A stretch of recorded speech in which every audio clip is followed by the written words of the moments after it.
द्रविडं त्वमेव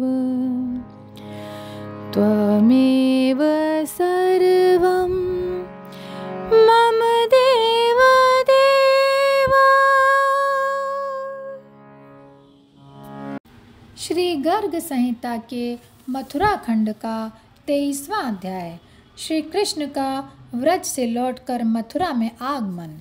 श्री नारद जी कहते हैं, राजन, साक्षात भगवान श्री कृष्ण व्रज में कई दिनों तक रहकर सबको अपना दर्शन देकर मथुरा जाने को उद्यत हुए। 9 नंदों, 9 उपनंदों, 6 वृषभानुओं तथा वृषभानुवर और व्रजेश्वर नंदराज से मिलकर कलावती, यशोदा, अन्यान्य गोपियों तथा गौओं के गणों से भी भेंट करके आश्वासन और ज्ञान देकर सबसे विदा लेकर माधव चंचल अश्वों से जुते हुए अपने दिव्य रथ पर आरूढ़ हो मथुरा जाने की इच्छा से नंदगांव से बाहर निकले। उनके पीछे पीछे समस्त मोहित ब्रजवासी बहुत दूर तक गए। वे माधव के अत्यंत कष्टमय विरह को नहीं सह सके। जिन्हें भूमंडल पर कभी एक बार भी श्री विष्णु का दर्शन हुआ हो, उन्हें भी उनका विरह दुस्सह हो जाता है।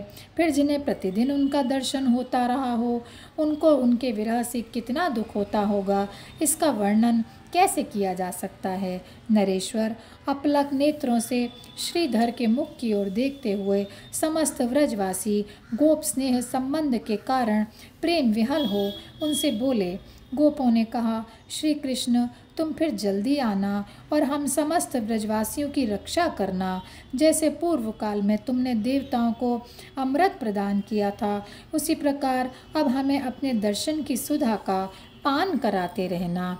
देव, केवल तुम ही सदा यशोदा के आनंददायक हो।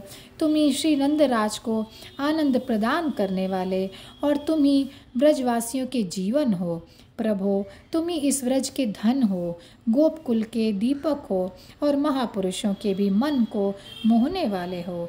जैसे निदाग से जले हुए प्राणी को शीतल जल प्राप्त हो जाए, सर्दी से पीड़ित मनुष्य को जैसे आग मिल जाए, ज्वर से आर्त पुरुष को उपयुक्त औषध प्राप्त हो जाए और मरे हुए मानव को भी जैसे मंगलमय अमृत मिल जाए तो वे जी उठते हैं, उसी प्रकार समस्त व्रज के लिए तुम्हारा दर्शन ही जीवन है।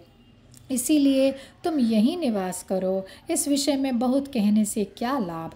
हमारे इस जन्म तथा पूर्व जन्म में जो कुछ भी पुण्य हुआ हो, उसके फलस्वरूप हमारा चित्त सदा तुम्हारे चरणारविंदों में लगा रहे। जिनका चित्त तुम्हारे चरण कमल में लगा हुआ है, वे भक्तजन तुम्हें सदा ही प्रिय हैं। तुम प्रकृति से परे निर्गुण हो, तथापि अपने भक्तों के लिए सगुण हो जाते हो। तुम्हें अपने भक्त से अधिक प्रिय शिव, ब्रह्मा और लक्ष्मी भी नहीं हैं। जो ब्रह्म पद आदि की अभिलाषा को छोड़कर तुझ भगवान का निष्काम भाव से भजन करते हैं, वे युक्त चित्त पुरुष ही शांत एवं निरपेक्ष सुख का अनुभव करते हैं।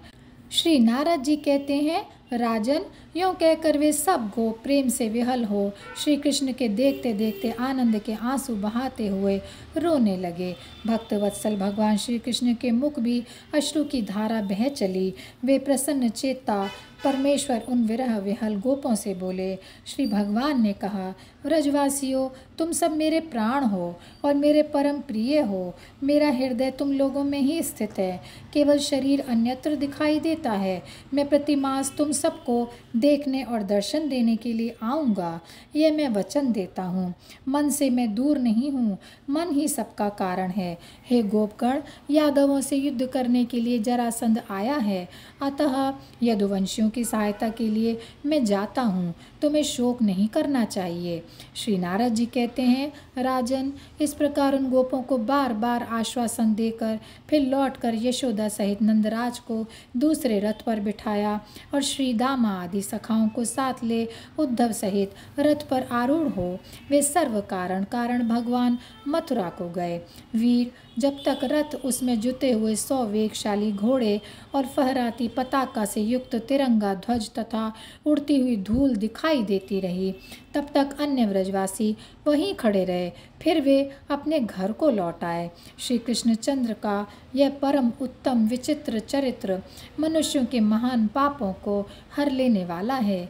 जो भक्त प्रवर पृथ्वी पर इस चरित्र को सुनता है वह उत्तमोत्तम गोलोक धाम में जाता है। और यहीं पर यह अध्याय समाप्त होता है। जय श्री कृष्णा, जय श्री कृष्णा, जय श्री कृष्णा।